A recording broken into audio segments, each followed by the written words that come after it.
Good evening. If you do have a mobile phone, if you'd like to put it on silent, please. Thank you. Right, massive welcome for the first time to Adrian Incledon-Webber with Dowsing and its practical applications. These applications include, but are not limited to, healing and geopathic stress, which can affect buildings, the land they're on, and the people therein. And wouldn't it be great if one could alter certain things within the home and improve, say, sleep patterns, for instance? Adrian is the author of the book entitled Heal Your Home, dedicated to this subject. He's a former Vice President of the British Society of Dowsers and past chair of the Earth Energies Group. His website is, all the W's, dowsingspirits.co.uk. Please welcome Adrian Incledon-Webber.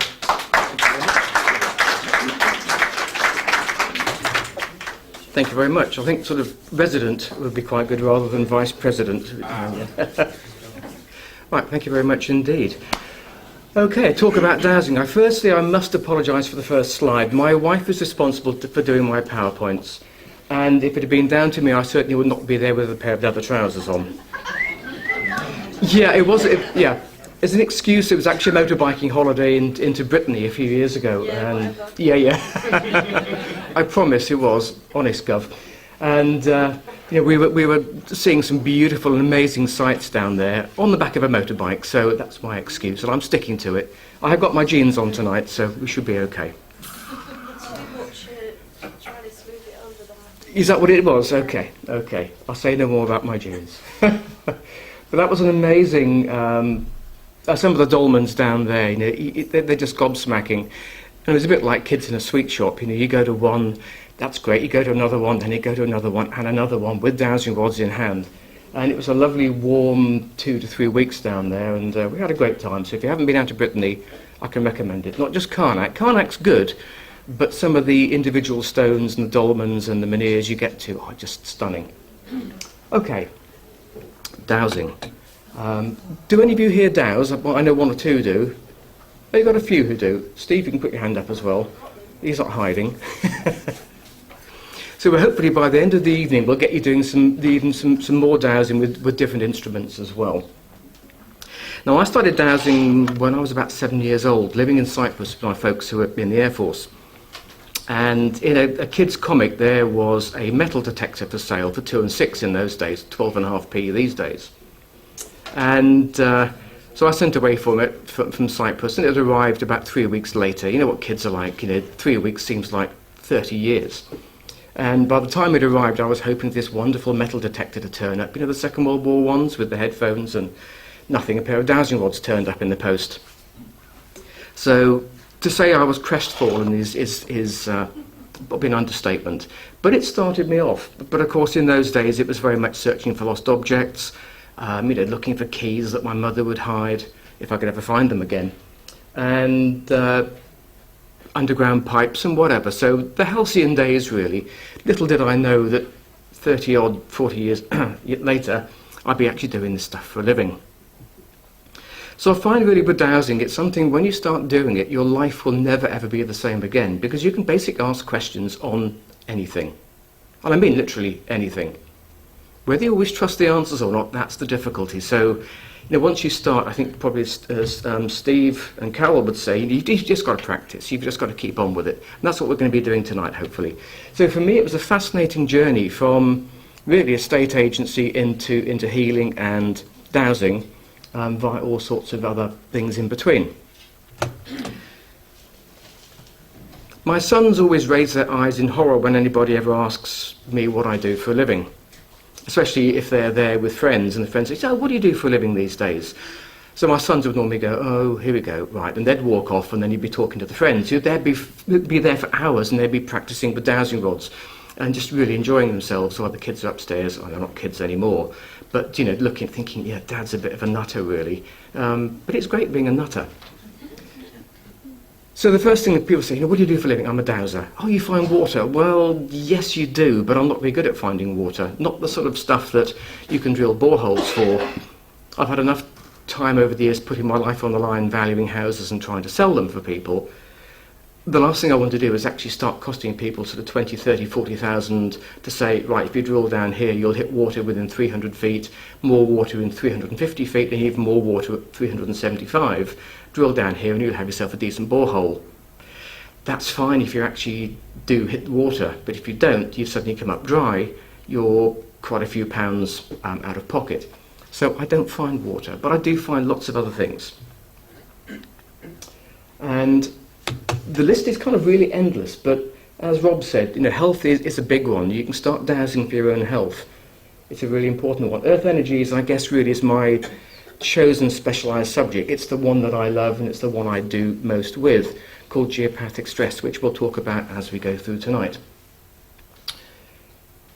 If anybody told me maybe a little bit more than 10 years ago, but sort of 12 to 15 years ago, that I would actually be working with spirits, working with ghosts, moving them on from people's houses, I would have laughed.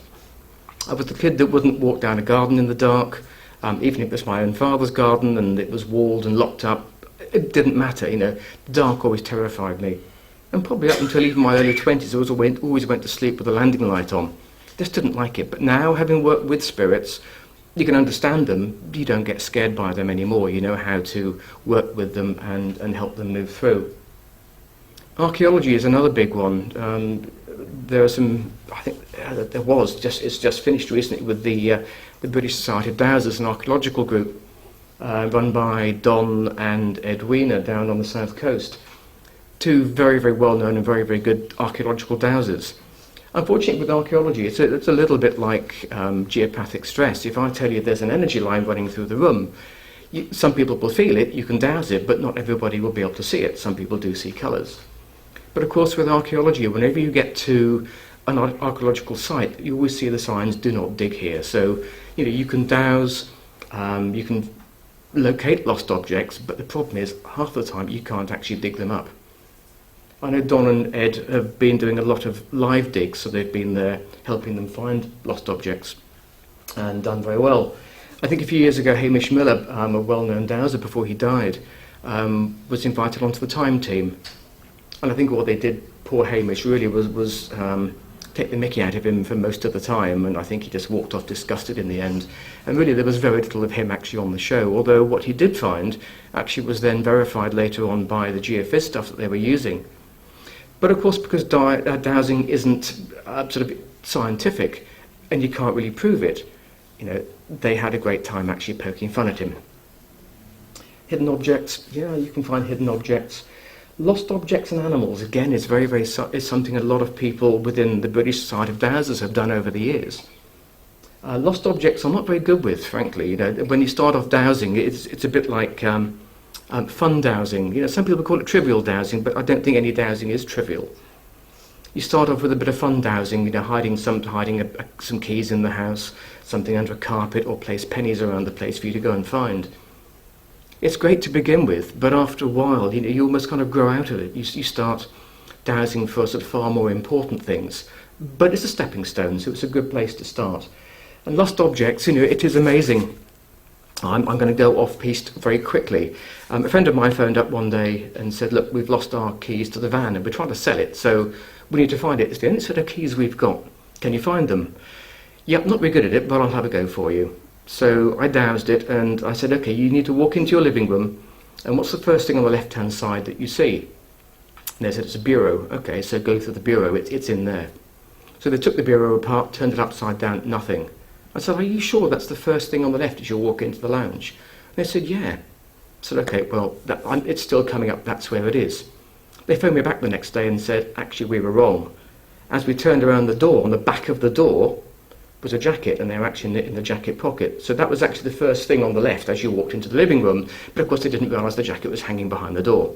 So it's these sort of weird answers you get sometimes that you kind of have to try and make sense of for people. Underground utilities, there are a lot of the big companies who will still use dowsers, or a lot of the guys who work for them will use dowsing rods. It's little bits of metal like this they'll often have in the back of the truck. When the big machines don't work, once the supervisor's gone, dowsing rods come out, they find out where the leak is or where the problem is with the telephone line, dig down and then fix it. But they will never tell you. Well, they certainly wouldn't admit it to the public in many cases. Daft things, like what time did your post arrive? Once you start dowsing, you can do this sort of stuff. Is it best to stay on the M5 or the M6 when you're driving up north? What time will I get to a certain place? Should I divert off at a certain junction? Yes, you should. Which junction? Or should I stay on it? Will I get there just as quick if I stay on this road and not divert? Weather forecasting is another great one. Before you go on holiday, just douse to see which is the best week to go on holiday wherever you're going to. And it really does work very, very well. And of course, the best hotel to stay in. Anything. Bottles of wine, I'll do that in a few minutes' time. But it's really anything you can get a yes and no answer from.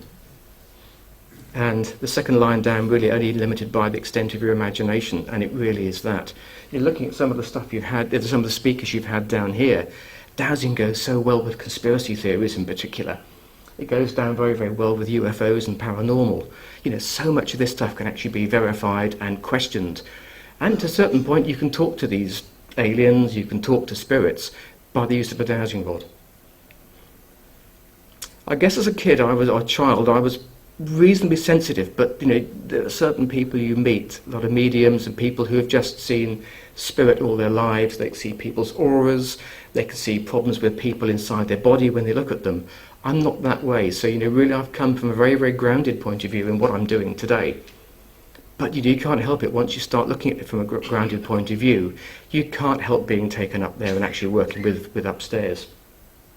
So all this stuff, did man walk on the moon and return home safely? Douse it, but we douse that a bit later on. How long have we lived on Earth? How many times have we actually been here as a civilization? It certainly isn't just once. There's life as you know it exists elsewhere. The great one, did Glenn Miller die as a result of an aircraft crash? Again, you can douse it. There's some great theories out there, but once you look at it and start looking at the theories on the internet and start dousing which one is true, it's amazing what you can find out in life. And then, of course, archangels, I kind of work with them now, but 10 years ago, 12 years ago, I would have poo-pooed anybody that talked about archangels. Pink fluffy stuff, don't exist. They're the Bible stuff, and really, frankly, the Bible has a set of rules, and the Bible really isn't a particularly good book to read either. But of course, as you start dipping into this stuff, you take it all apart and start to rebuild it. Whether the classic Archangel Michael standing in the corner with a set of wings, to me, it doesn't feel right. But if you're starting to deal with a different energy pattern, from above, then you're going in the right direction. And of course, is your house happy? Most people, and I probably would say, pretty much everybody's house has some form of geopathic stress problem, earth energy problem, emotional, whether it's an inherited emotional problem, energy spirals. It really depends on how robust you are as people as to whether you're affected by them or not. There we are. Probably most of us in this room over the past have been burnt at the stake, I would imagine. They always say if you've got moles on your feet, or moles on your legs, it actually shows you have actually been burnt at the stake sometime in one of your past lives. I've got a few. So really up until 1952, we could still be tried as witches. And of course, there we are. Nobody expects a Spanish Inquisition. I always expect somebody to jump out when that happens. But it really is that. It's amazing. And we'll talk about some of these sort of the more hedgerow type tools as we go through the evening. But generally, if you're walking along a hedgerow and somebody's walking towards you, certainly who would potentially report you to the local constabulary as a witch, just chuck it over the hedge and nobody's any the wiser. But of course, if you're stuck with a pair of metal dowsing rods, then it's not quite so good. And I think over the years that dowsers really were a major part of village life. You know, if you could find water, you were going to be a very, very popular character. So I think in many ways the vicar would probably, or the local priest would probably turn a blind eye to other nefarious acts that you were carrying out, whether it's alchemy. And you've got to remember that how can you tell that certain plants are good for you and certain plants are going to kill you? Well, if you started ingesting them all the time, you're going to run out of shaman very, very quickly. You know, I certainly wouldn't. If I saw a flower then started to eat it, and I think it might kill me, then I'm not going to touch it. If you can start dowsing, or if you can body douse, which will get you all doing a bit later on, and actually know that this is potentially harmful to you, you're not going to touch it. So there's another aspect of dowsing, is actually be able to look at the hedgerow medicines, actually work out which is good, which is bad, and anything in between. So yeah, we find water, we do, but there's more to it than that. Okay. To me, because I'm quite a grounded person in the way I am and always have been, I look at dowsing really as a very, very grounded way, a very physical way of actually tapping into the spiritual world. Whether you believe in it or not, it really doesn't matter. If you're involved in the healing practices, if you're doing Reiki and whatever else, then the more you believe, the more you work with the spirit, or the more you work with upstairs, the better your healing is going to be. But with dowsing, really, the belief will develop the more you dowse. It has to, because nobody really has quite proved where dowsing comes from. Now, if you're a medium, you get messages coming out of the ether. I hear voices, but I think it's normally my wife telling me to go and do the washing up, which I obey implicitly. I never sort of do. I. So really, with me, we're not sort of I guess really dowsing is helping you become mediumistic. The more you work with dowsing rods, the more you work with pendulums and however you dowse, the more mediumistic you'll become. I get a lot of messages coming through, which has helped me write the book over the years.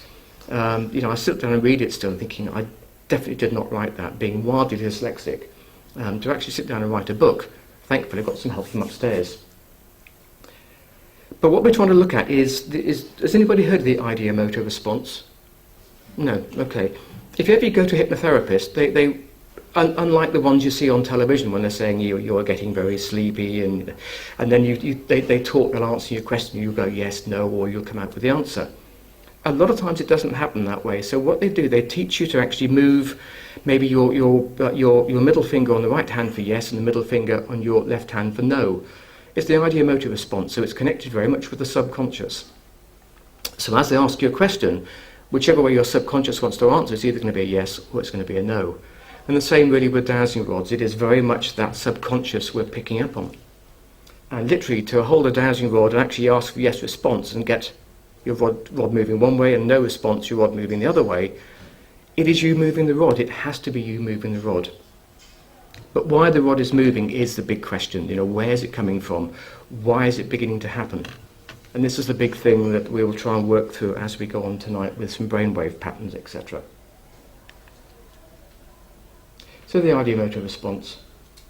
So with dowsing, I tend to say to a lot of people, it's very much like an involuntary nodding or shaking of the head. When somebody asks you a question, it's yes. Often people will nod their head, and if it's no, they'll often shake their head. And it's very much that way with a dowsing rod, which we will play with later on.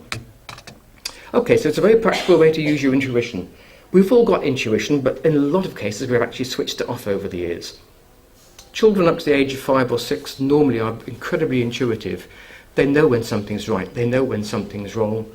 They'll get collywobbles in their stomach, they maybe don't want to go to school. So the first thing that affects them is the solar plexus. It's that area of the body that seems to be where a lot of the messages come from.